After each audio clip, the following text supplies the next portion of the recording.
No, I'm excited. I'm excited to talk about sports in general this week because I think the catastrophe that was this past weekend of football watching for all of us just cleansed me. I now no longer care. I've Yeah, moved that's past. good. I'm wearing my Brett Favre shirt, which happens every year when I officially determine that the Texans are dead. I Yeah. put on my Brett Favre shirt and I decide I'm a Packers fan again. I was Mhm. born in Wisconsin, so I claim the ability to cheer for the Packers.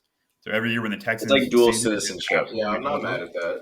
Especially with the Texans. Like if you were supporting the Texans, like you need something in life. You need something good in life to happen. you have to have another, you just have to have another team on backup. Doesn't mean I wouldn't prefer the Texans to win, but we're Yeah. just living in a world where the Texans are horrible. A&M is horrible, and so we just have to move on.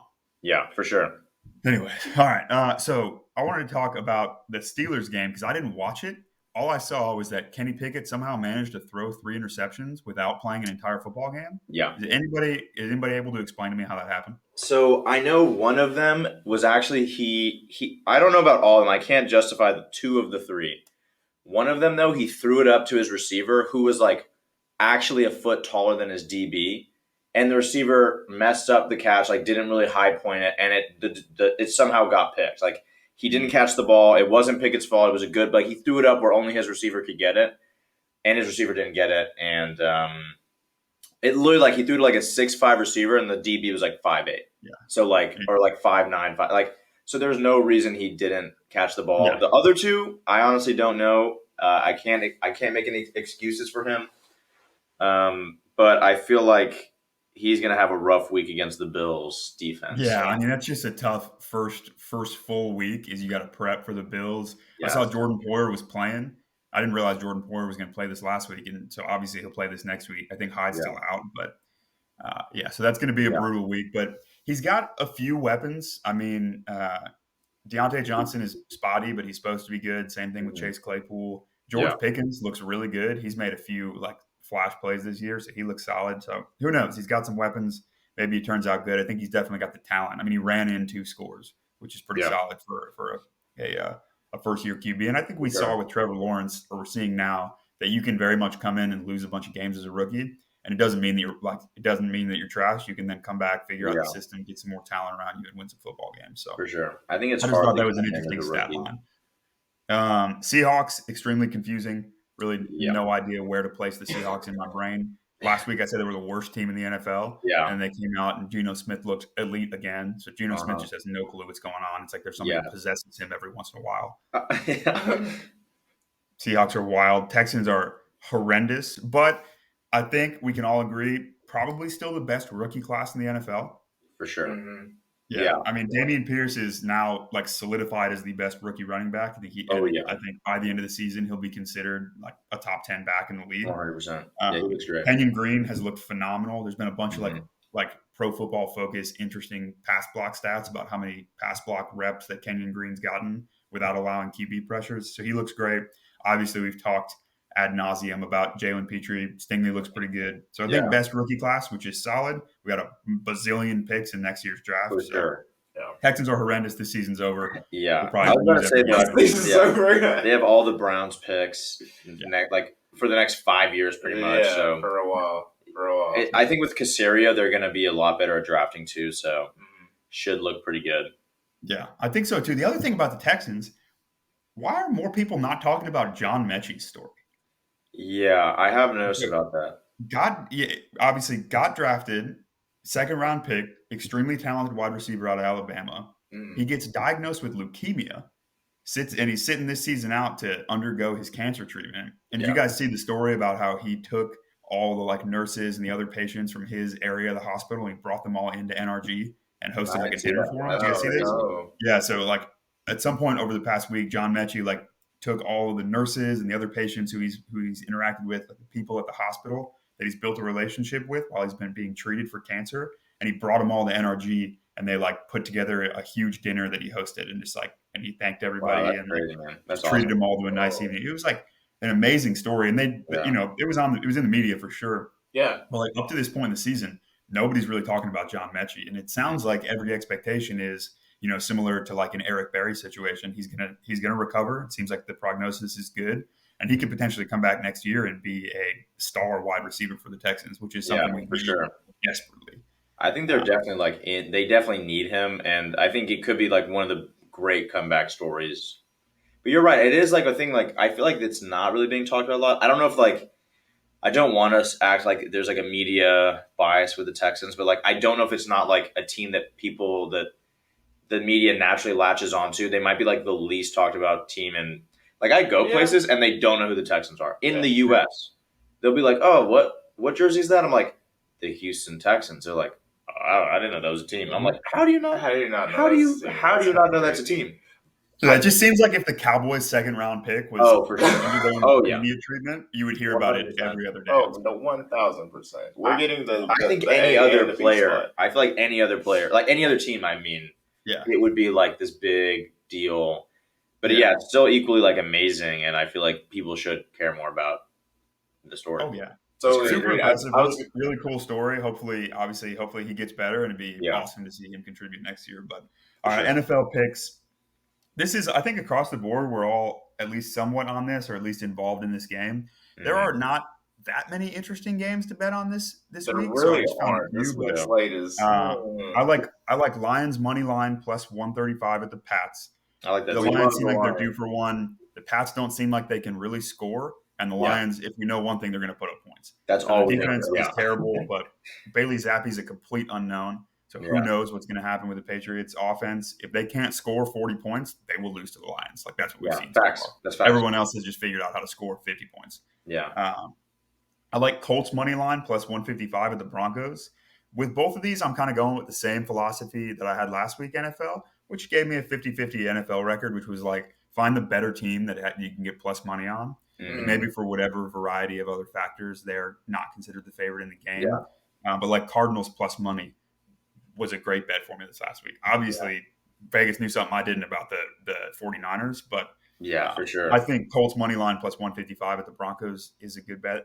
Mhm. So I like that this week. And then I like Giants Packers over 41.5 for the simple reason that Tottenham is electric. I was not familiar with Tottenham Hotspur's game in terms of just being a phenomenal I was game. not familiar with their game. But it was a great game that they played in London this past week. Yeah, and I that's think cool. that Giants Packers will be the same. The Packers are the last team in the NFL to play in England. So every other team, all over 31 teams, have played in England before. The Packers will be the 32nd. They're a pretty well-traveled team. So I think that they'll have a decent amount of fans there. The Giants are obviously like an international fan base. So I think the stadium will be electric. I think that'll drive scoring, and it'll just be like a high-profile game. And I think over 41.5, each team's, it could be 23-25, and you hit that, and that's still a pretty low-scoring game. If Daniel Jones plays like he's been playing, I think he's questionable, but like if he plays, I mean, he's looked like Lamar right now. He's got like so many rushing touchdowns, and it's crazy to watch him. I'm like, how's this dude? He's an enigma. He's so confusing as a player. Yeah. He's a complete enigma, and you've got the Packers rushing attack with Aaron Jones and A.J. Dillon is looking really, really strong. Like it's starting to gain momentum and gather momentum with each week. So I like Giants Packers over 41.5, Lions money line plus 135 at the Pats, and Colts money line plus 155 at the Broncos. Love it, dude. All right, let's catch that over well before the noon kickoffs, man. I love it. I love it. I forgot that there was a game at and I was like, this is awesome. Yeah. There needs to always be a game in London. Like I know. It's awesome, man. I think they might get a team from what I've heard, so that'd be really cool. There were rumors the Jags might move there because I don't know I think I sent a picture to you, Adam, but when I was in London, they have like their own Jaguars channel. Like it's like really, and they always play in London. Their owners from London, so like they thought that they might be an easy team to move. I don't think they're going anywhere after this season. They also have like some of the best fans. So like obviously with the Raiders, we know that, and the Chargers, we know that people don't really care about fans. They don't really care about the fans. Yeah. I don't know if you guys have watched a Chargers game at home. It is maybe the saddest thing ever. They have no fans. It's absolutely super devastating. It's hard enough to get people in LA to care about one football team, but as we know, with that happens with USC and UCLA. And so now that they relatively care about the Rams, Chargers are never just going to get no love. Backseat. And San Diego was a good market. Like, dude, they couldn't get enough money to build a new stadium, 100%. But the fans loved it. Like, they had great fans in San Diego. They had some of the best fans. It sucks. All their their viewership all comes from San Diego still. So like it was just that just shows you like idiotic move.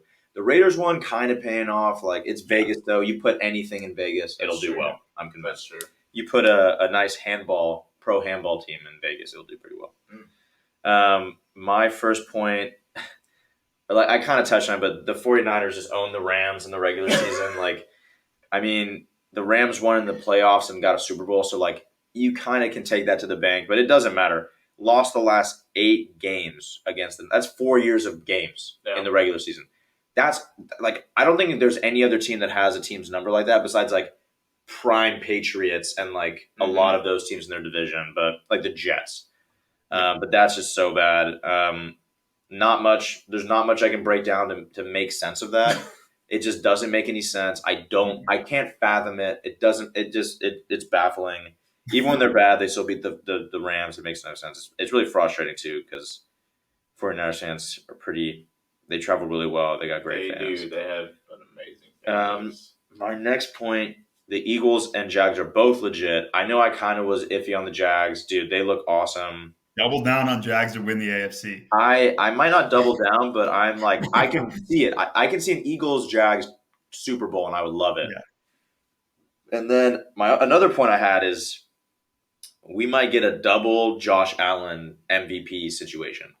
We might get Josh Allen on the Jags for Defensive Player of the Year, and we might get Josh Allen on the Bills for MVP, which would be the first time in maybe any – like there would be nothing like that. That would be awesome, man. That's like the odds of that happening are so slim. Like I remember when I saw Josh Allen get drafted 1 year to the Jags, I was like, oh, did they trade? Like I was like looking at that draft class, and I was like, I thought Josh Allen got here. And I was like, oh, there's another Josh Allen. And now I know he's a baller. Oh, no, he's that dude. Yeah, so what do you guys think? Do y'all think that them having the same name makes it more or less likely that the I think more likely. Probably. If I'm a voter, I'm like, I think so too. Yeah. I gotta do it.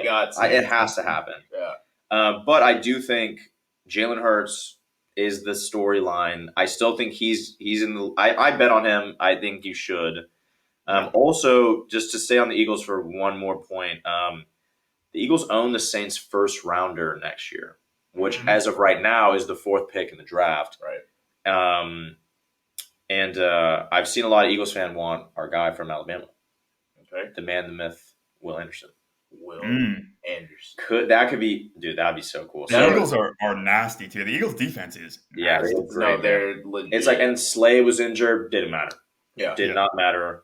They're so well coached. Sirianni is like proving the haters wrong. Yeah. It was cool seeing Dougie P back at the Eagles Stadium and like the respect they showed him. I mean, he won a Super Bowl for them, which is crazy, man. It's funny. So do you remember that? I remember there was a graphic and it was like, if you see it now, you're like, this is an alternate timeline.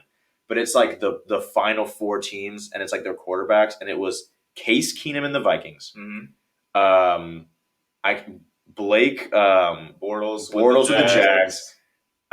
Nick Foles and the Eagles, and then Tom Brady and the Patriots. Yeah. It's like 3 of these things don't make like if you look at that now, you're like, that's not humanly possible. That's not real. But we could see it again. It's happening this year. It's happening. It really is. Jags and Eagles are gonna be back, baby.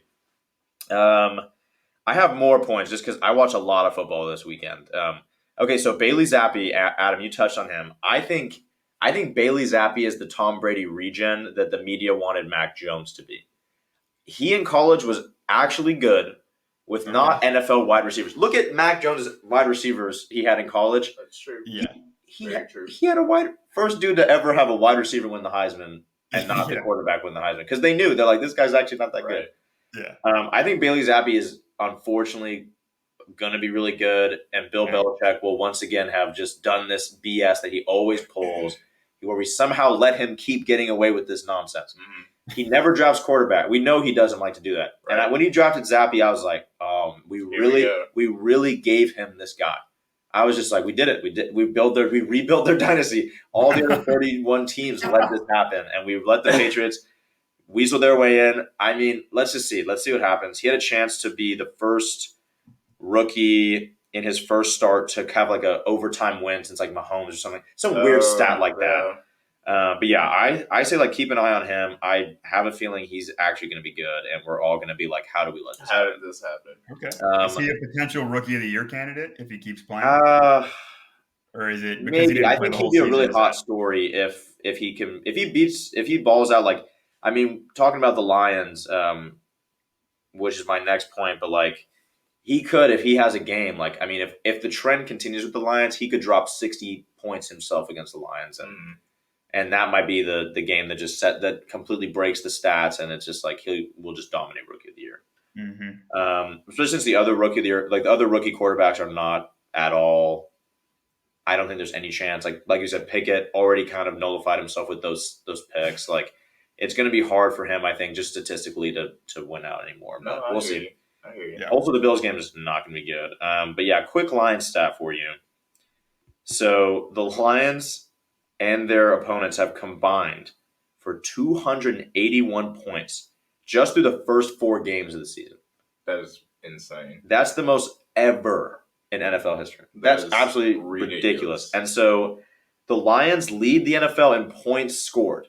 They have the number 1 point scoring offense with 35 points. And their defense has allowed 35.3 points. Never won a football game. So their margin of victory is insanely narrow. Yeah. But their margin of losing is 0.3 points. And they're also dropping the most. Like they're due for a win, Adam. So I actually really like your point about Lions money line. I'm going to take the over in that game. The over is 46.5. I feel really good about that. Just statistically, I feel good about it. I also think we might get a potential shootout between. Also, Jared Goff looks kind of good. Never thought those words would come out of my mouth. He looks pretty good. He dropped like 40 points in fantasy. Yeah. Jared Goff. Yeah. I mean, I gotta say. Yeah. And this is without because St. Brown didn't play last week either. Yeah. He didn't have his number 1 wide receiver. And then really good this year. What's his face is injured as well, the running back. DeAndre Swift, because Jamal Williams injured. And I mean he's just they're doing super it. balanced. Like I think Jared Goff does his best when he plays in a balanced offense. 100%. And the Lions are putting up so many points, you assume they're like this this air raid passing offense, but they're actually really balanced. Swift I think and their Williams tight end might be like their biggest target, which Hawkinson's a beast. But yeah, that's a great point. Like when the Rams went to the Super Bowl with Goff, I mean that offense was like Kupp was not the player he is now. Yeah.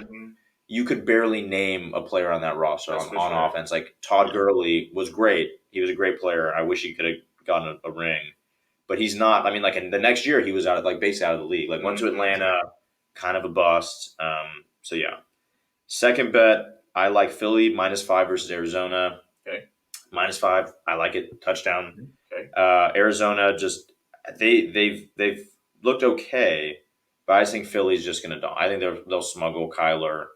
I think they're just going to obliterate him, and I think Hurts is just going to tear him up. So yeah, that's a little bit of Philly bias on that one, but I like that one a lot. All right, Let's hear it. I'm digging it. Yeah. So kind of leading into NFL for me this week. I got a little rhyme for you guys. Yeah. Or a little whatever nursery thing here. Yeah, and it goes a little like patty cake. Baker's trash, man. I mean, I do as a podcast as a whole, we are Baker Mayfield fans. Yeah, we do. Yeah, the sentiment's usually pretty high. The sentiment is usually pretty high, and I've seen enough. Yeah, I've seen enough of Baker Mayfield. So I'll offer you one. I'll offer one caveat. Let me tell you some stats. Give me some. These are the Panthers QBR ratings in the Matt Rule era. Okay. So maybe it's not Baker's fault. Okay. Maybe there's another man that's a little close to home.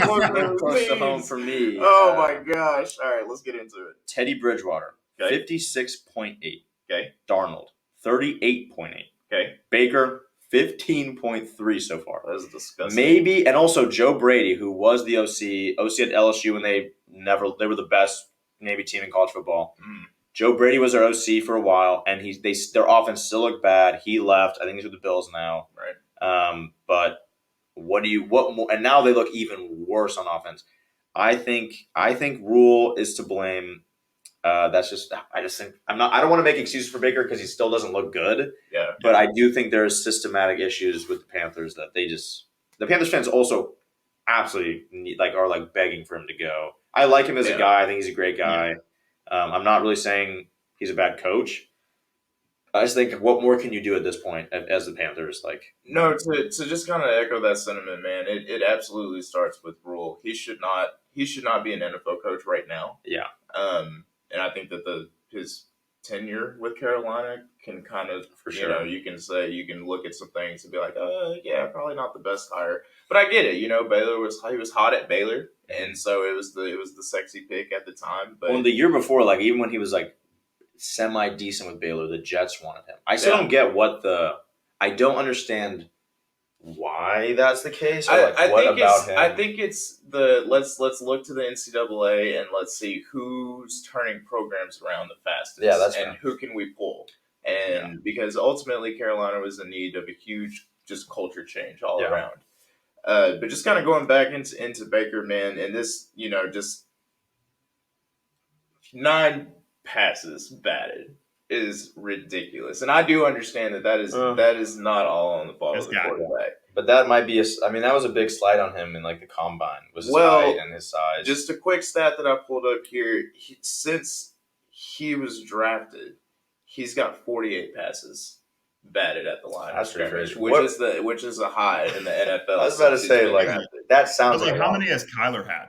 I don't know off the top of my head, but I will say that since 2018, Matt Ryan is next on that list. So I don't know. It's a size thing. I almost think it's more. And that's what I was getting into. Is that just like a bad pass or like a? I don't know. I don't know if it's size. I don't know because we've obviously seen the Russell Wilsons of the world have success in the NFL. Or like even Kyler. Like I feel like he doesn't really have that issue. Right. Yeah. So I don't know if we can just point it to one or two things. I think it's just a culmination as a whole. And ultimately Baker might really just be in a bad spot in Carolina with the staff and everything. Yeah. But unfortunately that's not what matters on Sunday. It's how did the player perform, and right now, Baker, I'm sorry, buddy, you're not performing. Yeah, 100%. I know. The Cardinals look good in that game, though. Like, I feel like kind of part of the reason I bet on them was that's how they could look and they should look. I mean, J.J. Watt looked really as good as he's looked in a long time. J.J. Watt died last week. Everybody just kind of glossed over that. But, I mean, he, to do that and to just be like, nope, playing. Going to AFib. J.J. Watt, he's on the not human list, right? Him and Debo, 1A, 1B. Yeah. That's some, like, psycho behavior to be like, oh, man. It really is. Let me get my heart shocked back into rhythm. We got a game to play. Yeah, midweek. That's, like, insane, dude. That's absolutely, like, insane mentality. And last but not least, as far as my headlines and storylines from this past weekend, guys, if AB wasn't done before, AB is officially done. Bro. Time of death was whenever that post went out the other day. Did you see? Are you referring to the pool incident or the Giselle incident? What do you want to start with? Because we can go into. I kind of talk about the Giselle because I think a couple weeks ago we talked about Tom Brady and Giselle maybe getting a divorce and like. Yeah. By the way. Yeah. So today I saw that they are hiring divorce lawyers. Man. So maybe we should have bet on that. I think it was plus money. It was plus 4,000 something. Oh my. Dude, it was ridiculous. See, I knew we should have taken that. That would have been my DGen bet. 4,000 something the last time that we looked. But I mean, guys, have we seen somebody that was this good at what they do fall so far so fast, and it had nothing to do with their playing ability whatsoever? I mean, there's just not a whole lot to say about Antonio Brown. Yeah. I mean, we don't need to talk about the pool incident too much. No, we won't get into. But basically, he indecently exposed himself at a public hotel pool, I believe. Yeah, in Dubai, of all places. Dude, that's so risky. Yeah, that's like you're gonna get beheaded or something. No, I mean, I know Dubai is not like that, but like that's still like that could be someone's wife. You're playing with fire. Yeah, no, you're exposing yourself in front of a sheik's wife. Like that's not the smartest. It's kind of crazy, but I think like I was saying, man, just the fall from grace, man. It's just wow. It's pretty bad. Also, and then recently he posted a picture on his Instagram with Giselle. Tom Brady after the Super Bowl, with his ex-teammate's wife, who Tom Brady literally revived his career, got him a Super Bowl, let him live with him vouched for him, put his reputation on the line, and that's such clownery, man. Like that is just it's almost unbelievable how I'm so bad with that you, is. and I'm of the belief that I know you probably get laughed at this for 2020, but I'm still old school. Like women and children, big no. You know what I mean? Dude, I feel like that's you know that, just that across should the always board, be the case. Like, just across the board, man. Yeah, Like, especially now that we know dog. the divorce stuff. And like, if he what knew, are we doing? like, it's kind of wild. Like the day after he tweeted about the divorce, What are like we the doing? picture of the divorce news came out. Like, Yeah. horrible timing. I wonder. I don't know if he knew. I'm not going to give him that much credit, but it was all his brain needs to go to like the Hall of Fame of like the best neuroscientist in the country has to look at that thing. It's at the point where, like, if there is still an Antonio Brown fan in the world, what are you doing? Yeah, like, I'm looking at you. There's crazy probably not one Antonio Brown fan in the entire world. Yeah. And imagine going from a place where you are the most popular wide receiver in the NFL, like maybe arguably the most popular position in terms of like flashiness, and people love a star wide receiver. And to fall to where you probably have zero fans at this point is just mind-boggling. It's gotten to the point where like no one, like, dude, I mean, he's literally turned on the only people that believed in him. Like the one guy that gave him a chance, Tom Brady, who like that's crazy to me. That's like Dennis Rodman like turning on MJ when he you know what I mean, when he got him from Vegas. The Vegas thing, It just it wouldn't happen because even people like crazy insane people, not even bad. Dennis Rodman's kind of good insane, I would say. Right. They know like you don't touch, like you said, you don't touch women and children as far as like bringing that into the light and making jokes about that. No, I'm totally on board with you. Antonio Brown can't come on our podcast. Yeah, you're banned, bro. You're banned officially. Shadow banned. Yeah. Regular banned. Regular banned. You're regular banned and shadow banned. So there. So moving into the picks for NFL.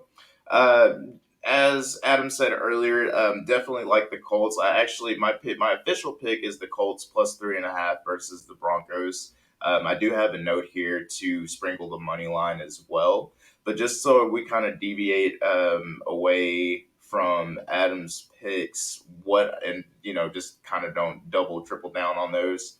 I did have a note here to include the under. So we're gonna go under 43.5 for Colts Broncos. The Broncos are just outright stank. Matt Ryan while Matt Ryan is still the quarterback for the Colts, I do like the Colts to right the ship and kind of bounce back after a 1-score loss versus the Titans this past week. So I do think that they still, this one is still played close.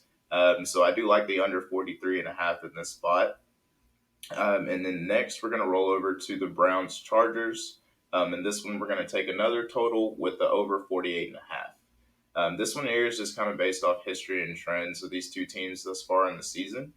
The Browns' lowest scoring total this year was 20, while the Chargers' lowest scoring game this year was 24. I know that Jacoby Brissett is regressing, but I hope to get out of here with maybe 31, 24, 27 in favor of the Chargers, which I do like them to come away with the win here.